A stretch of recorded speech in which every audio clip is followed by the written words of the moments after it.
വയനാട് പണപ്പിരിവിനെ കുറിച്ചുള്ള ചോദ്യങ്ങളോട് പ്രകോപിതനായും മാധ്യമങ്ങളെ പരിഹസിച്ചും KPCC president CPIM നേതാവ് നികേഷ് കുമാർ ഉന്നയിച്ച ആരോപണങ്ങളെക്കുറിച്ചുള്ള ചോദ്യങ്ങളോടാണ് സണ്ണി ജോസഫിന്റെ പ്രകോപനം.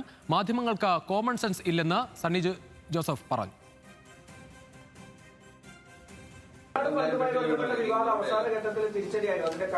ഞങ്ങൾക്ക് ഗുണം ചെയ്തു. അത് നികേഷിനെതിരെ നടപടി ഞാൻ പരാതി കൊടുത്തിട്ടുണ്ട്. KPCC പരാതി കൊടുത്തിട്ടുണ്ട്. ആ അക്കൗണ്ട് നിങ്ങൾ കോമൺ സെൻസ് ഉള്ളവരാണല്ലോ. നിങ്ങൾ മാധ്യമപ്രവർത്തകർ സാധാരണക്കാൾ നിങ്ങൾ പഠനമുള്ളവരും വിദ്യാഭ്യാസമുള്ളവരല്ലേ. നിങ്ങൾ അന്വേഷണാത്മക പത്രപ്രവർത്തനമല്ലേ, മാധ്യമപ്രവർത്തനമല്ലേ.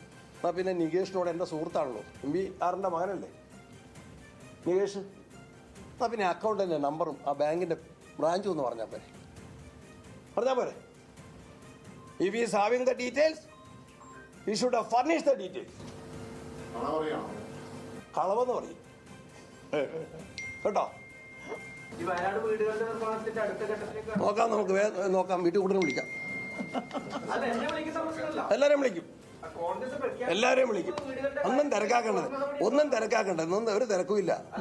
ഒന്നും തിരക്കാക്കണ്ട. വീട്ടിൽ കൂടുതൽ വിളിക്കാം. അതിന് പറഞ്ഞ പാലുകാച്ചൽ എത്രയും വേഗത്തിൽ അതിനൊന്നും ഒരു നിങ്ങൾ ആരും തരണ്ട. നിങ്ങൾ ആരെയും ശമ്പളത്തിൽ തരണം, ഞങ്ങൾ ഉണ്ടായിക്കോളൂ. നിഖിൽ അളവൂർശ്ശേരിക്കാണ് കണ്ണൂരിൽ നിന്ന് കൂടുതൽ വിവരങ്ങളുമായി. നിഖിൽ, ഈ തെരഞ്ഞെടുപ്പിന് മുൻപും സമാനമായി തന്നെ പ്രകോപിതനായാണ് സണ്ണി ജോസഫ് പ്രതികരിച്ചിരുന്നത്. ഇപ്പോൾ തെരഞ്ഞെടുപ്പിന് ശേഷം മറ്റ് കോൺഗ്രസ് നേതാക്കളൊക്കെ വലിയ ആത്മവിശ്വാസത്തോടെ പ്രതികരിക്കുമ്പോൾ ഇത്തരം ചോദ്യങ്ങളൊക്കെ വരുമ്പോൾ വളരെ പ്രകോപിതനായി തന്നെയാണ് സണ്ണി ജോസഫ് പ്രതികരിക്കുന്നത്.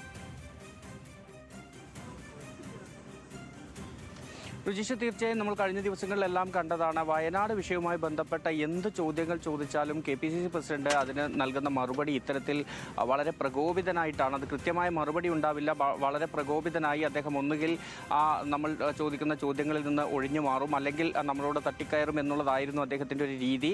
ഈ തെരഞ്ഞെടുപ്പ് കഴിഞ്ഞതിന് ശേഷം ആദ്യമായി അദ്ദേഹം മാധ്യമങ്ങളെ കാണുമ്പോഴും ആ ചോദ്യങ്ങളിൽ അദ്ദേഹത്തിൻ്റെ സമീപനത്തിൽ ഒരു മാറ്റവുമില്ല എന്നുള്ളതാണ്.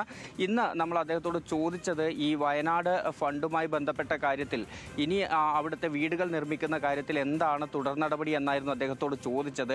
ആ ചോദ്യത്തിന് അദ്ദേഹം നൽകിയ മറുപടിയാണ് ഇനി വീട്ടിൽ കൂടലിന് നിങ്ങളെ ക്ഷണിക്കാം, പാലുകാച്ചലിന് നിങ്ങളെ എല്ലാം ക്ഷണിക്കാം എന്നാണ് അദ്ദേഹം പറഞ്ഞത്. അപ്പോഴും ആ ഫണ്ട് എങ്ങനെയാണ് ഇനി തുടർന്ന് അതിനുള്ള ഫണ്ട് കണ്ടെത്താൻ പോകുന്നത് എന്ന് ചോദിച്ചപ്പോൾ അതോർത്ത് നിങ്ങളാരും കരയേണ്ട, നിങ്ങളുടെ ആരും ശമ്പളത്തിൽ നിന്ന് അതിലേക്ക് സംഭാവന തരേണ്ട എന്നുള്ളൊരു മറുപടിയാണ് അദ്ദേഹം നൽകുന്നത്. ഇതെപ്പോൾ അങ്ങനെയെങ്കിൽ ഈ വീട്ടിൽ കൂടലിന് അല്ലെങ്കിൽ പാലുകാച്ചലിന് ക്ഷണിക്കുന്നുണ്ടെങ്കിൽ അത് എപ്പോഴുണ്ടാകുമെന്ന് ചോദിക്കുമ്പോൾ അത് കാത്തിരിക്കാം എന്ന രീതിയിലുള്ള ഒരു മറുപടിയാണ് അദ്ദേഹത്തിൻ്റെ ഭാഗത്തു നിന്ന് വരുന്നത് എന്നുള്ളതാണ് ഒന്നാമത്തെ കാര്യം.